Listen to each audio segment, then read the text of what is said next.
Okay, hello. So I'm going to show you something real quick here. Here are your spade connectors, right? So I don't know if you've noticed, but red is the smallest. It has the smallest hole for the wires. Blue is the next one up, and yellow is the largest. So if you're going to be putting two or more wires, you're going to want to use this one here. So what I'm going to do is show you. See, I have a whole box of these available to me whenever I need them. And I like to solder mine. I don't just crimp, but I crimp and solder because it makes the joints bulletproof, and you're not going to end up with like a bad crimp. You're going to have to, which could create problems later. So what I'm going to do is I'll use the blue one. Because I'm going to solder it, I'm going to apply heat. I don't want this anymore. I don't want that on there. You can see that this can be pulled off. Some of them can't be pulled off because they're thicker on there. They're just the way they're built. These are pretty easy. You just kind of twist and that comes right off. All right. Now, here is normal 18.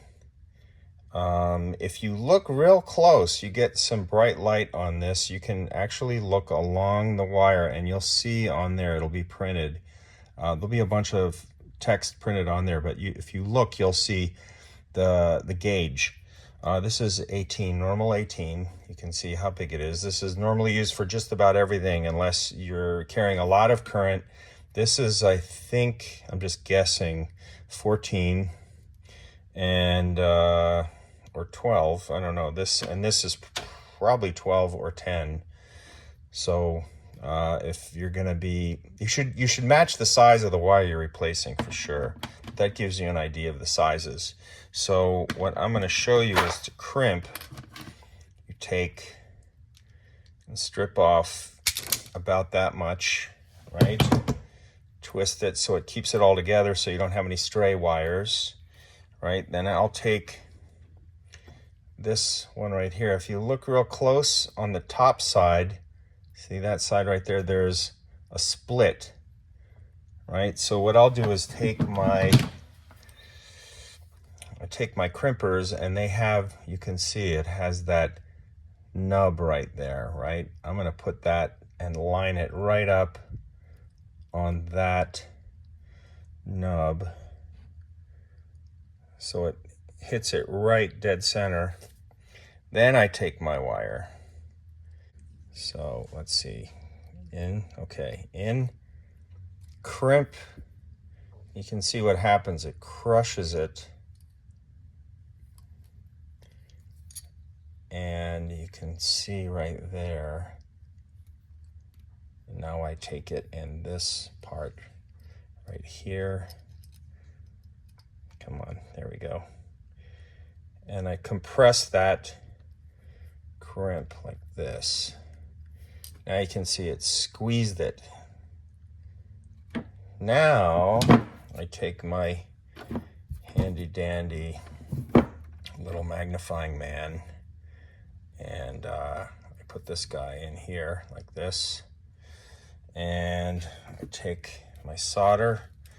Now we're just going to pretend my soldering iron is hot right now. It isn't, but we're going to just go through the motions. So I hit this. I hit the tip of the soldering iron to get the solder melted. The melted solder then flows onto the metal and heats the metal, and then the solder can get into this joint right here, into that crimp. Okay, now that crimp is not going to come undone. Now, if you don't crimp well enough and you're not soldering, it's possible that somebody could grab or something could pull on that wire and pull that crimp pull the wire right out of the crimp. That's not going to happen if you solder it. So now I take piece of shrink.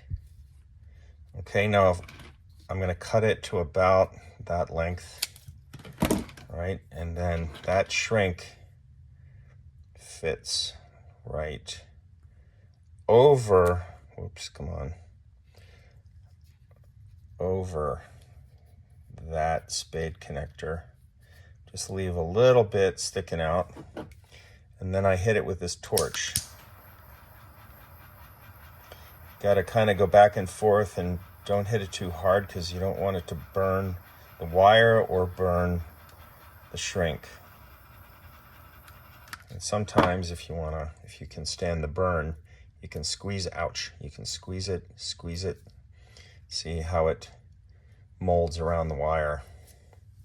And then what I also like to do is squeeze that terminal just a tiny bit and make it tighter, because sometimes these are a little bit loose.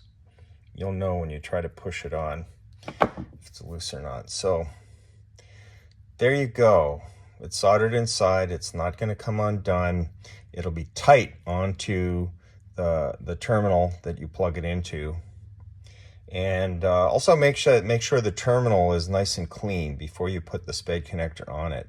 You can get in there with like a little jeweler's screwdriver or a little file if you have one, if you can get in there and like just kind of scrape the dirt off of it so you see nice shiny metal underneath. And that's how you should be doing this. So anyway, I hope this is helpful. I'll probably throw this up on YouTube because it's about 7 minutes now. All right, good luck.